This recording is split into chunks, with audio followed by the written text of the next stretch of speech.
Ici votre commandant de bord. Bienvenue à bord de Cockpit, le podcast de Selectour. Bonjour à toutes et à tous, je suis Clémence et je suis ravie de vous accueillir dans ce cockpit en toute intimité pour parler voyage à travers le monde. Dans chaque épisode, on découvrira une destination au travers de récits de voyage, d'anecdotes, d'interviews et de conseils aux voyageurs. Aujourd'hui, je vous emmène en Bolivie, ce magnifique pays d'Amérique du Sud qui est situé sur la cordillère des Andes et qui a une identité indienne encore très préservée. Vous ne savez pas à quoi vous attendre ? Cordillère des Andes, lacs gigantesques, désert de sel, forêt amazonienne, vous en prendrez plein les yeux, c'est sûr. Amaru, c'est un jeune Bolivien qui vit en France depuis quelques années et il a créé un réceptif en Bolivie pour faire découvrir et visiter son pays. Et c'est une passion pour son pays et pour tous les trésors qui s'y trouvent qu'il est venu nous partager aujourd'hui, en plus de quelques conseils très précieux. Alors écoutez bien ce qui va suivre. Bonjour Amaru. Bonjour Clémence, merci de me recevoir. Merci à toi d'avoir accepté de venir nous parler de ton pays. Pour commencer, est-ce que tu pourrais nous parler un petit peu de la Bolivie, de la culture, de son histoire et des caractéristiques du pays, histoire de nous planter le décor paradisiaque de ce qui va suivre ? Bien sûr. Écoute, la Bolivie, c'est un pays au milieu de l'Amérique du Sud, en plein cœur. C'est un pays avec une grande diversité de paysages et de différentes ethnies qui y habitent. C'est un pays avec des éléments qui vont être pré-Inca, Inca, hispanique, et du coup ça permet d'avoir des visites qui sont très différentes l'une de l'autre, sachant qu'il y a tout un aspect aussi authentique dans le pays qui permettent de découvrir un pays riche en culture, riche en histoire, riche en nature et riche en paysages. Ouais, beaucoup de choses à voir, quoi. C'est top. Et alors, toi qui es un expert du pays, qui fait voyager des touristes toute l'année, quelles sont tes recommandations d'itinéraire pour un séjour en Bolivie et peut-être les expériences incontournables à vivre sur place ? Bien sûr. Déjà, ce serait peut-être un itinéraire qui commence vers les alentours de Santa Cruz, qui vont apporter aussi ce côté un peu chaleur et aussi le côté oriental du pays. C'est une façon aussi de commencer à s'habituer au décalage horaire. Alors, il y a Samaipata, par exemple, qui est une forteresse très impressionnante, pré-Inca. C'est un endroit où il y a la roche taillée la plus grande au monde. C'est les contreforts des Andes, donc c'est un endroit avec pas mal de relief. Après, on peut aller vers la Chiquitania, qui est aussi un endroit assez intéressant parce que c'est des missions jésuites qui ont été réalisées et qui ont été faites avec des églises qui se sont construites. Et même jusqu'à aujourd'hui, on continue à utiliser des instruments de musique, on continue à faire de l'art autour de ça. Donc du coup, c'est une façon aussi de découvrir ce qui a été fait en Amérique du Sud. Donc c'est vraiment des visites qui valent le coup. Après, on peut aller vers le Parque Noel Camp. Enfin, il y a plein de parcs et d'endroits vraiment dans naturels. La région, il y a plein de choses à faire exactement. Pour une première étape, quoi. Exactement. Et ensuite, on peut passer pas mal de temps sur la cordillère, sur les Andes, sur les villes qui sont implantées en altitude, comme La Paz, Sucre, Potosí, le lac Titicaca, le Salar de Uyuni, qui sont des endroits qui mélangent nature et paysage avec tout ce qui est ville et histoire. Donc Sucre, c'est une ville intermédiaire en montant en altitude et qui permet de s'habituer peu à peu. C'est une ville très sympa, très étudiante, on peut se balader facilement dans la ville, il y a énormément d'activités à faire. On peut découvrir dans ses alentours, on peut faire des randonnées, aller vers le cratère de Maragua, on peut aller vers Tarabuco, un marché qui se réalise tous les dimanches, dans lequel on peut découvrir les gens qui arrivent avec leurs aguayos, comme on peut les imaginer, mais vraiment ils le font parce qu'ils s'habillent comme ça.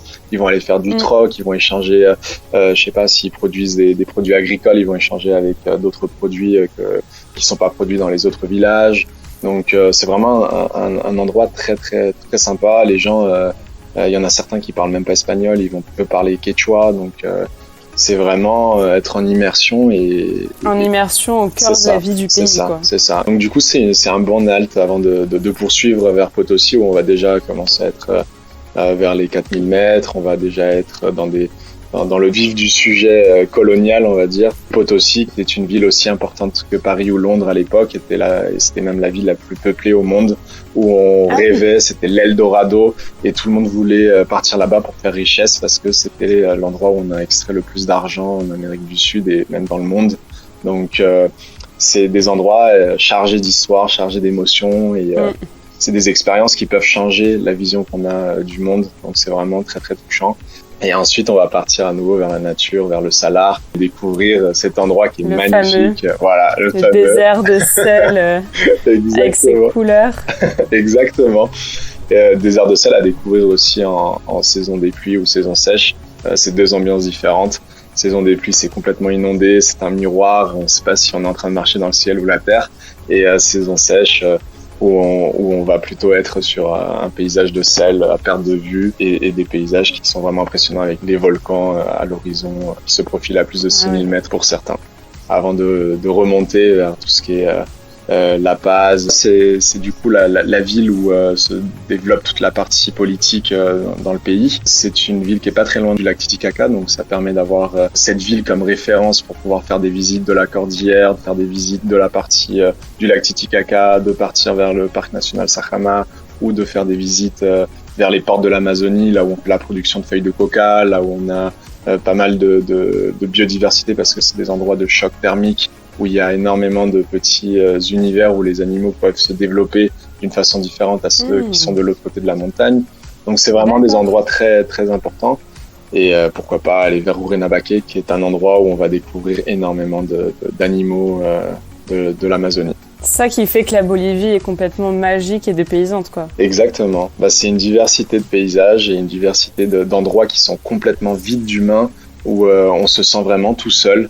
Et on voit qu'il n'y a pas d'intervention et que c'est vraiment la nature à l'état pur. Et alors, hors de ces endroits qu'on peut retrouver dans les guides touristiques, toi qui connais bien le pays, est-ce que tu aurais des recommandations d'endroits à visiter ou d'expériences à vivre qui sont un petit peu hors des sentiers battus et qui valent tout autant la peine d'être vécus? Bien sûr. Alors, il y a des parcs qui sont très intéressants comme le Parque de Toro Toro. C'est un endroit où on peut trouver la plus grande quantité d'empreintes de dinosaures au monde. C'est un endroit où on a des grottes où on peut se balader à l'intérieur. On va voir des chauves-souris. On a des traces d'hommes préhistoriques. On a une quantité de rivières aussi qui traversent le site qui sont très impressionnantes et très intéressantes. On peut s'y baigner.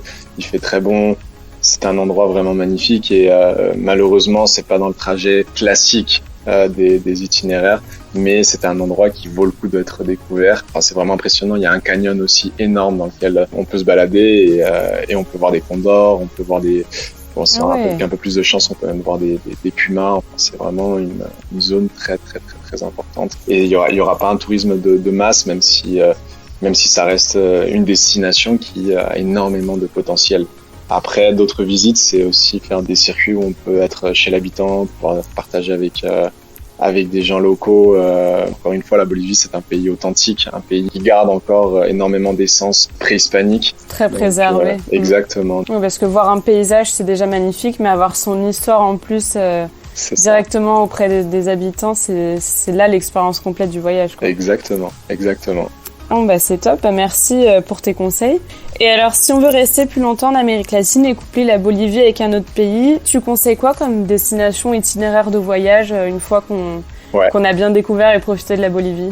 Écoute, il y a un pays avec lequel il y a énormément de connexions de par l'histoire et de par les éléments qu'on peut découvrir, c'est le Pérou. Faire Pérou-Bolivie, c'est très intéressant. Ça permet d'avoir encore un élément en plus avec la partie Inca qui va venir nourrir. Il y aura énormément d'explications parce que il y a une suite dans cette histoire. Il n'y a pas que les Incas. Les Incas, c'était 300 ans. Du coup, il y avait avant d'autres peuples qui ont existé. Et en fait, on a une explication côté Bolivie avec Tiwanaku. On a une explication sur comment a été construit Machu Picchu. Donc, il y a une logique de faire la visite des deux. Et ensuite, ça peut être aussi des couplages avec l'Argentine ou le Chili, soit le nord de l'Argentine, soit le nord du Chili, parce qu'encore une fois, c'est des endroits où on va découvrir des compléments de ce qu'on a vu en Bolivie, que ce soit au niveau des paysages, mais aussi au niveau des gens. C'est des endroits où on va partager énormément de connaissances et avant qu'il y ait des frontières comme on les connaît aujourd'hui, c'était des peuples qui partageaient énormément de choses. Et du coup, ça permet de voir quelle était aussi l'étendue des Incas en Amérique du Sud. Écoute, c'est super intéressant à savoir. C'est vrai que parfois, l'histoire ne s'arrête pas aux frontières telles qu'on les connaît aujourd'hui. Oui. Donc, merci pour ça.